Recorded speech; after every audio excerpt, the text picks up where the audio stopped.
Welcome back to another edition of Six Borough Sports, your home for New York and South Florida sports. Today, we got to talk about the increasingly evident debacle that is the NFL within the three Six Borough sports teams, the Jets, the Giants, and the Phins. One of these teams, I think, has an optimistic future. The other will is going to have to do something down the road to fix their problems. And the last one is a complete dumpster fire. First, I'm going to start with the good news: the Miami Dolphins. Miami Dolphins have been playing relatively competitive football. They lost to the Colts. They probably should have won that game, but Huntley got hurt. He never really got comfortable in the offense. So they've been struggling, but Tua's supposed to come back this week. They play the Cardinals, who are very beatable. They have a very bad defense. It's the kind of team that a healthy Tua would run the score up on. I heard Tua is not going to wear the Guardian helmet. He's going to continue to wear his regular helmet. I mean, that's up to him. I would have retired if I were him, but I'm not Tua, and I don't have millions of dollars on the line.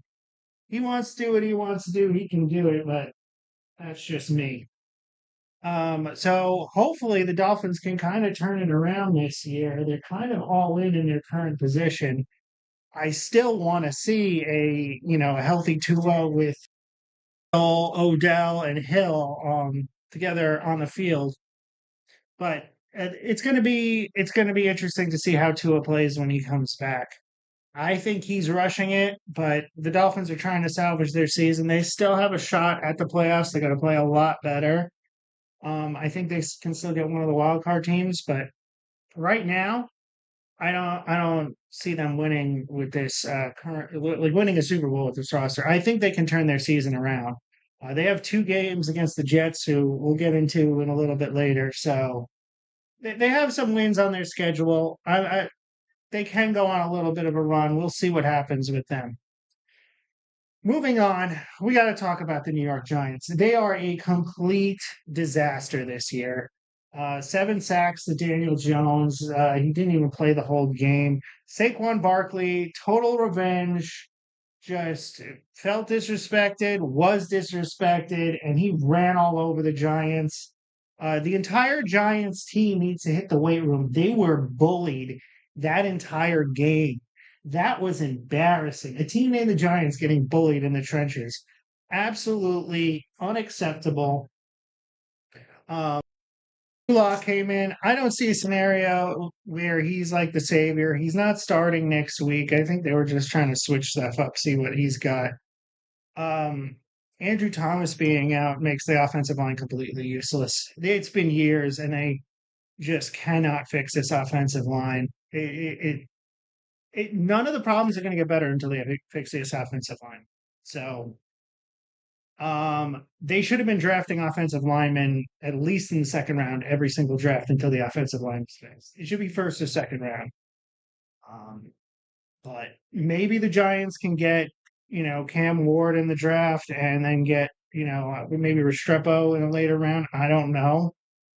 Not very optimistic, but it doesn't fix all their problems because they need offensive linemen. They need to be really deep at offensive line. And until they do that, they're not going to win football games. I don't see the GM making it. Hard Knocks, pretty much all of his decisions on Hard Knocks went awry. He didn't fix the offensive line. The defensive line is underperforming for what they're being paid. Saquon Barkley is an MVP candidate, and Singletary has been a disaster. You cut corners, and I love Singletary. He went to the school I went to, but he's been fumbling the ball and been injured. I can't have that out of my allegedly number one running back that we got because we wanted to save money and not re-sign Saquon. I'm not saying we would have won games with Saquon, but you let him go to the Eagles, and that's inexcusable. If he went to the Texans and he went off, I'd be like, yeah, okay, that's fine. But he went to the Eagles. You just gave the Eagles like a great weapon. You essentially saved the Eagles season because if they didn't have Saquon right now, they would be struggling hard to find offense. You just gave them an out. Now they're the best team in the division, except maybe Washington. We'll see. Jaden Daniels is hurt. He's allegedly week to week, but that was inexcusable. It's really, really bad to see Saquon just go off in an Eagles uniform every week because we are piss poor at managing rosters. You know, a lot of people say it's like, oh, well, we could come in last without him. Well, now you can really come in last without him, and you show no signs of talent on the team anyway. It would be one thing if you got Brian Burns and Brian Burns was wrecking stuff. The defense played relatively well at the beginning of the game, and then it kind of just fell apart because the offense wasn't doing anything. I don't 100% blame the defense, but the defense isn't this juggernaut that I'm like really impressed with. So the Giants have a lot of work to do over the offseason. I don't think anyone survives. I think it's going to be a nuclear blow up.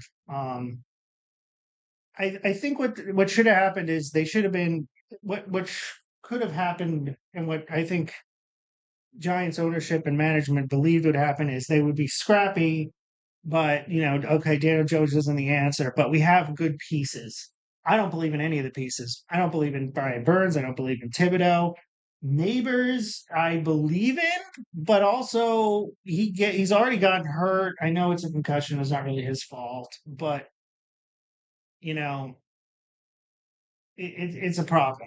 The whole team is a huge issue. Offensive, defensively, kicker is still a problem. Graham Gano useless. The whole team is a mess. So I have a feeling they might blow everything up. We'll see how the rest of the season plays out. I don't know if they're going to keep Dable after this. I mean, they have made some pretty stupid plays, and they never fix the offensive line. It's like I know you don't have the talent to fix the offensive line right now, but you got to fix it. You got to do something, and they're just useless. So it's just a really bad look for them letting Saquon go like that. Absolutely terrible. And I knew it the second it was going to happen because you went to that team, they have a good offensive line. They were going to just run the ball down people's throats. And that's exactly what they did. And Saquon was breaking tackles and taunting them and just showing off. And you got the ultimate revenge. Shout out to him because he deserves every dollar he gets and he deserves to shove it in their face because they said he wasn't worth it. Well, your whole roster isn't worth it because he was the one carrying it this whole time. Inexcusable. Speaking of inexcusable, here's the New York Jets. Can't make up excuses for them. What? I know you got Devontae Adams for 1 week, and it takes a little bit. I know granted they have the chemistry and everything, but and you got a new coach, but you're making all these changes, and you're expecting to win games, and it's like you made all these changes. The new head coach does not look like the team has gotten worse. They're the same offensively, and they are. Well, I should caveat this: they looked much better in the first half against the Steelers, but except for like the interceptions and stuff, but they moved the ball a little bit. But at the very beginning, but their defense has gotten much worse. They got cooked by Russell Wilson in the year 2024. The Jets, and they're really all in. Like they're more all in than I think that the Dolphins are right now. I think the Dolphins can kind of pivot from their current circumstances. The the Jets can't. They are Aaron Rodgers built, and so if Aaron Rodgers leaves, the whole house of cards comes tumbling down, and it's starting to already. Um, I just think they're not on the same page, and I think people are getting frustrated. I think Rodgers underestimated the New York media, um, and I think, can handle it, but I don't think he can handle it when they blow it all out of proportion and it goes on to other teammates. And I think that's the thing is like the quarterback has to take the heat and like suppress it. And he doesn't do that. He just blows it up even more. And your quarterback can't do that in New York. Your quarterback has to like it just needs to wash off. I will give that about Daniel Jones. Daniel Jones does a good job of doing that. Is he's just like whatever, and it just like bounces off them, and there isn't much to work with. Aaron Rodgers gives you stuff to work with every week, so that's why the Giants are such a the Jets are such a dumpster fire. The Jets and the Giants have the same record, but it seems like the Jets can like people think that the Jets can make the playoffs because they're just in the media all the time. But they're done. They're absolutely done. They have another. They're playing the Patriots. If they lose to the Patriots, then it's really over. If they lose to the Patriots, it's their season's completely done. No chance. The Giants season is over. They are not making the playoffs, so they should just tank for the best draft pick available. And the Finns have a shot to make like a little bit of a run. But again, if I was Tua, I would not stay. I would keep. I would just retire. But that's up to Tua. It's Tua's decision to make. I'm going to make a video, I think, in the next few days about the Mets. They unfortunately got eliminated by the Dodgers. It was a nice run. I can't be upset with this season. The underdogs with the highest payroll in baseball, Grimace, and oh my god, and all that stuff. It was fun. It really was. So I'll go into Mets free agency, and I'll talk a little bit about the Yankees. I'm not excited. The Yankees are in the World Series, but that's it for this week. And keep an eye out for that baseball video. Thank you so much, and we'll see you then.